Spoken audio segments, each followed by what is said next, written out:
Mas pinalawak pa ng senatorial aspirant na si Pastor Polo C. Quiboloy ang kanyang programang pangkalikasan sa pakikipagtulungan sa iba't ibang lokal na pamahalaan sa buong bansa. Sa katunayan, thumbs up ang Barangay Council ng Longos, Malabon City sa kahangahangang advokasya ni Pastor Polo sa ilalim ng Kalinisan Tatag ng Bayan ng Sunshine Philippines Movement. Tunghayan natin ang balita ni Paul Montebon. Dahil sa climate change o pagbabago ng klima sa mundo, sa Pilipinas, walang lugar na hindi nakararanas ng baha, pagguho ng lupa na nagdudulot ng pagkasira ng ari-arian at hanap buhay, dulot ng iba't ibang kalamidad. Pagkatapos ng unos, tambak na basura ang sunod na hamon ng mga residente. Pero aminado ang lahat na kadalasan, ang sanhi ng kalamidad ay kagagawan rin ng tao. Sa Metro Manila na lang, halos sunod-sunod ang pagbaha na naitala sa maraming lugar dulot ng nagdaang mga sama ng panahon. At tuwing magkakabaha, tambak na mga basura ang tumatambad sa mga eskinita, estero, mga ilog hanggang sa karagatan. Nagiging sanhi rin ito ng pagkakasakit ng mga tao, lalo na ng mga bata kung napapabayaan ang mga basurang ito. Ang lungsod ng Malabon ay hindi ligtas sa mga pagbaha dahil sa mga tambak na basura na nakakalimutang maitapon sa tamang tapunan nito. At para matulungang maisaayos ang problema ng basura sa lungsod, dito nakipag-ugnayan ang mga volunteer ng Sunshine Philippines Movement sa ilalim ng programang Kalinisan Tatag ng Bayan sa pangunguna ng senatorial aspirant na si Pastor Polo C. Quiboloy.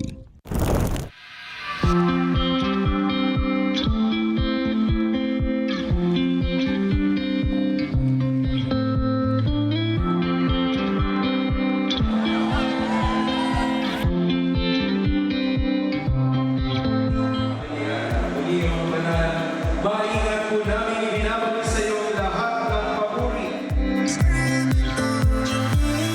Umaga po mga bossing.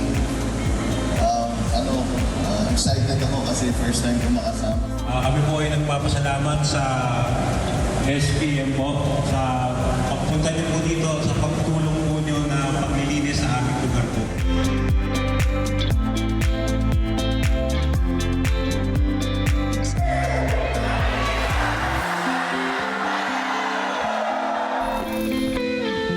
Mga plastik, damit, basag na bote, damo at kung ano-ano pa.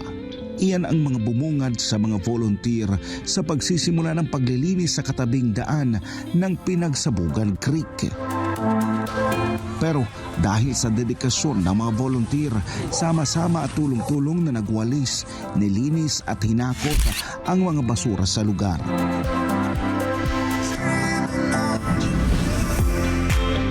Ang taga-barangay, walang ibang nasabi kundi ang kanilang taus-pusong pagpapasalamat kay Pastor Polo C. Quiboloy at sa grupo nito kung saan napagaan at napabilis nila ang kanilang trabaho, lalo na't di naman nila kakayanin sa maliit nilang bilang na kanilang sweepers at decloggers.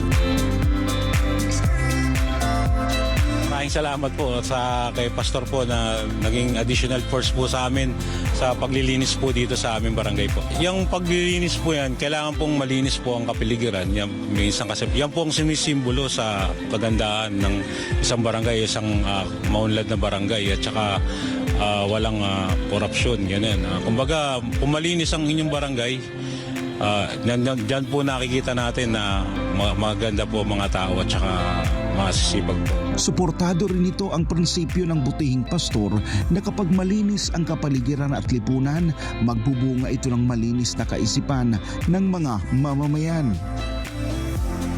Yan po, tatag po talaga ng bayan kasi kung malinis po ang kapaligiran, malinis po ang lahat, talaga pong maganda ang magiging bayan na.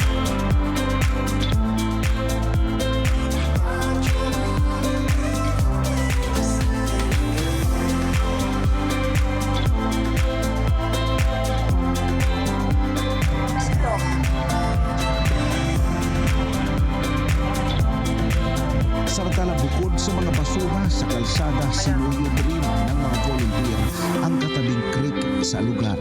Kapansin-pansin ang maitim na kulay ng tubig nito at nagkalat rin ang mga basura rito.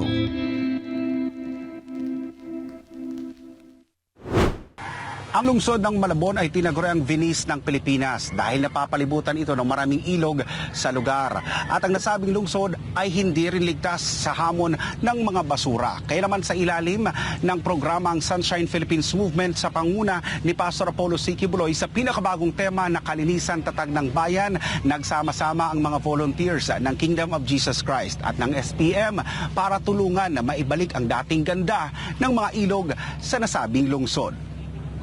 Ano na ba yung mga nakuha natin ng mga basura dito? May nakuha na po tayo mga plastic, mga damit, karton, tsinelas, mga ginagamit sa pang-araw-araw po na mga tao na ginagamit sa pang-araw, tinatapon lang dito kapag hindi na kailangan mga basahan, ganyan. Okay. Kaya So, mahirap ba? Mahirap? mabibigat kapag damit po basa, mahirap. Kasi mabigat siya. Pero kayang-kaya natin yan. Kaya, basta para sa bayan. Para naman sa Banateros political vlogger na si Boss Dada, bilang isang baguhan, manghang-mangha siya sa programa na ito ni Pastor Apollo. Nagulat ako sa mga basura kasi nagwawalis ako. Halos alam mo na matagal na yung mga basura na nandiyan dyan kasi nakadikit na yung mga plastic, yung mga wrappers sa kalsada mismo na talagang kailangan mo na ng pala para i-scrape. So at the same time, masaya kasi nakikita natin na kanina gabundok yung mga basura, yung mga nadaanan natin, mga basag na bote pa, na sobrang delikado noon para sa mga naglalakad dito sa kalsada. Siyempre, katulad nito, nakikita naman natin hanggang ngayon, may mga basura pa din. Ang nito, delikado kasi ito sa kalusugan, hindi lang ng mga matatanda, pati ng mga bata. Grabe yung toxic na makukuha mo from itong mga basura na to, lalo na kung magpa-pile up siya, uulan. Alam naman natin dito, umuulan, umaaraw, so talagang nagkakatas yan, and community ito, makikita mo talagang densely populated itong lugar na to, so sobrang delikado. Anya, wala pa naman sa pwesto sa politika si Pastor Apollo C. Quiboloy. Marami na itong nagawa at magagawa pa, oras na mailuklok ito sa pagsisilbi sa bayan. Ito nga ang maganda dito kay Pastor Apollo Quiboloy, lalong-lalo na sa mga ganitong inisyatibo na alam natin na since kailan pa ito? 2005 ginagawa na natin itong mga cleanup drives, itong mga tree planting activities na ito.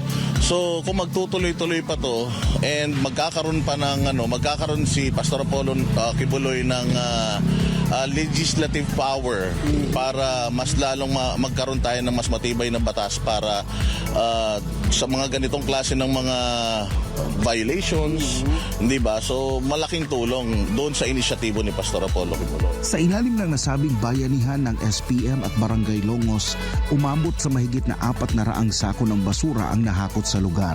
Mapapolitika man o sa larangan ng pangangaral ng salita ng Diyos, walang nagbago sa paninindigan ni Pastor Apollo C. Quiboloy sa maalab na pagmamahal nito sa mamamayan, kalikasan at sa bayan.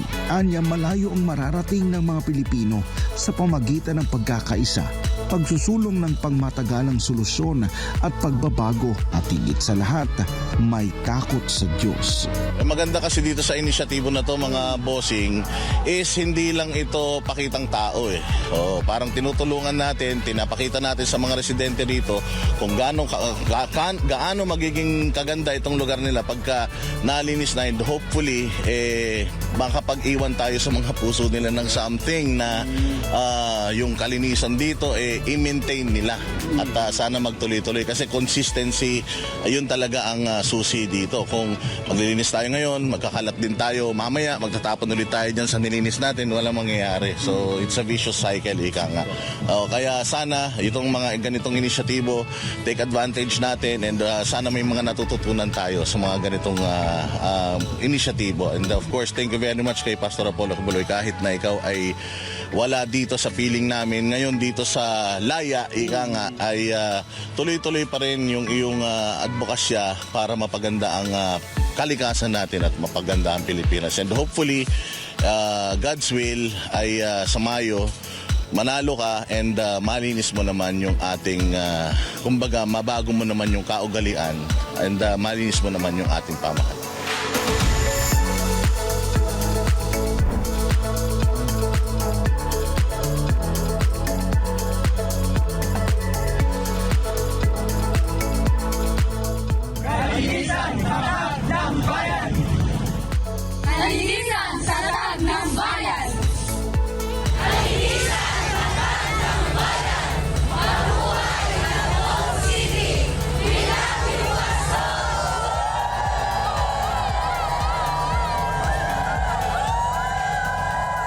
Mula dito sa lungsod ng Malabon, para sa Diyos at sa Pilipinas kung mahal.